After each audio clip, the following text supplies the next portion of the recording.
Évangile de Jésus-Christ selon saint Matthieu. Jésus était né à Bethléem en Judée au temps du roi Hérode le Grand. Or voici que des mages venus d'Orient arrivèrent à Jérusalem et demandèrent « Où est le roi des Juifs qui vient de naître ? Nous avons vu se lever son étoile, et nous sommes venus nous prosterner devant lui. » En apprenant cela, le roi Hérode fut pris d'inquiétude, et tout Jérusalem avec lui. Il réunit tous les chefs des prêtres et tous les scribes d'Israël pour leur demander en quel lieu devait naître le Messie. Ils lui répondirent « À Bethléem en Judée, car voici ce qui est écrit par le prophète.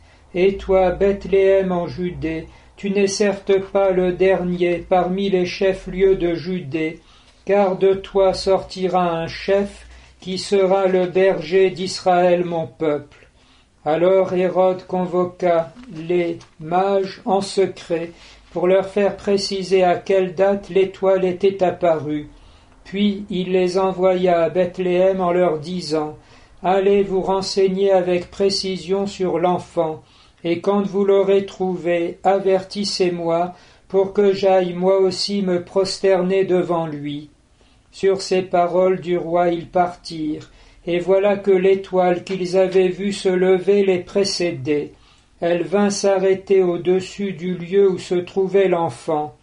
Quand ils virent l'étoile, ils éprouvèrent une très grande joie.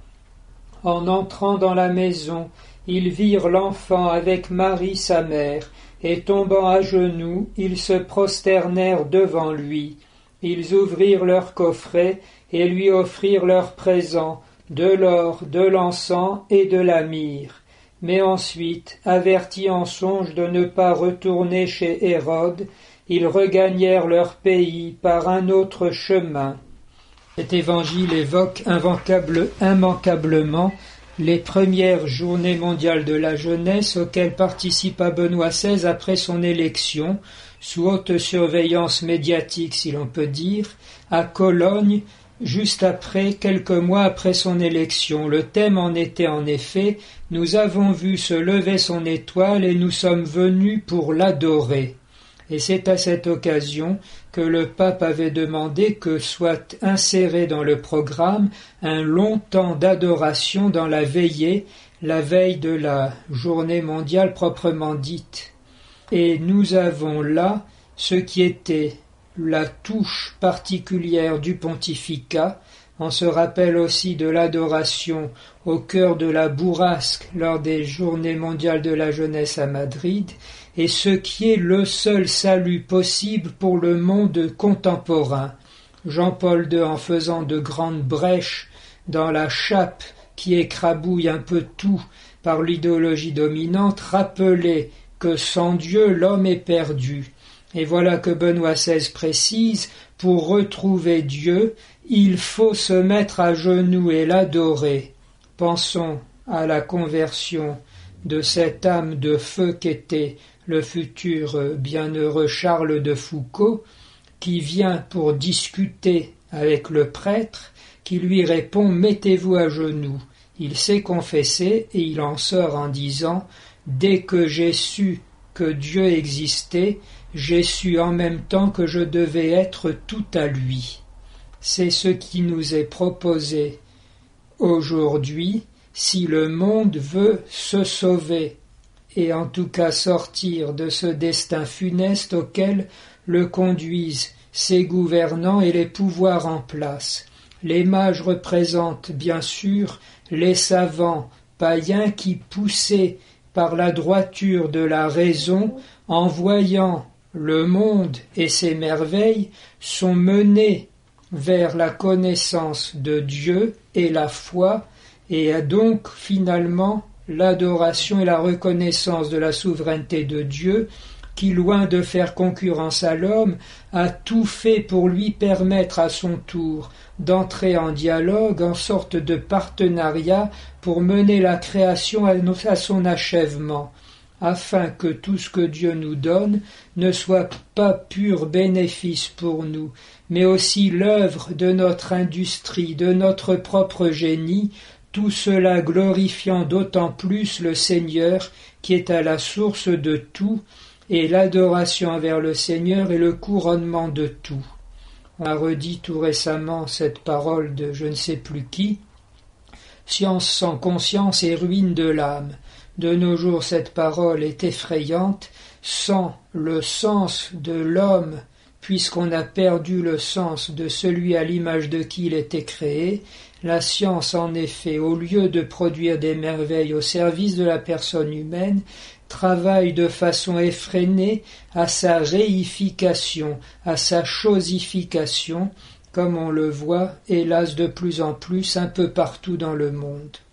Que tirer alors de tout cela pour aider à retrouver les chemins de l'adoration? D'abord, bien sûr, la conversion des chrétiens eux-mêmes et de toute l'Église à ce sens de l'adoration, et aussi le courageux témoignage de façon visible et publique. C'est très rebattu actuellement, mais rendons-nous compte, en comparant les lectures, que Isaïe annonçait en réalité ce qui s'est réalisé dans l'Église, les peuples rassemblés venant vers le Seigneur de toute race, langue, et venant constituer ce peuple nouveau, qui n'est pas tiré d'une seule race, mais qui est fondé dans la foi du baptême. Et la réalisation en est donnée dans l'Évangile dans la personne de Jésus. Si donc on veut vivre de la grâce du Christ aujourd'hui, il faut se tourner vers l'Église, y adhérer, regarder de façon loyale ce qu'elle est et ce qu'elle a fait depuis 2000 ans pour retrouver les chemins de la vérité et finalement du Dieu qui vient nous sauver. Mais pour regarder l'Église, il y faut en effet l'humilité. Or c'est le plus souvent avec orgueil et arrogance qu'on l'interpelle en voulant lui donner des leçons et lui imposer le silence. C'est pourquoi la voie du salut, il faut, dirais-je, nous y résigner, doit passer en notre temps par un affrontement et non plus seulement un dialogue entre l'Église et le monde, et nous devons nous y préparer et nous y livrer courageusement, sachant d'une part que ce combat a déjà été mené à la victoire par le chef de l'Église, notre Seigneur Jésus-Christ, et d'autre part qu'il permettra au plus grand nombre, à l'occasion de cet affrontement, de se reprendre et de faire les choix qui pourront les sauver. Nous attendons tout simplement la manifestation bienheureuse du Seigneur Jésus et que soit dévoilé en pleine lumière et à la face de tous ce que nous sommes déjà et que nous serons éternellement. L'œuvre de Jésus-Christ est parfaitement réussie et tous ceux qui veulent bien ouvrir leurs yeux peuvent s'en rendre compte.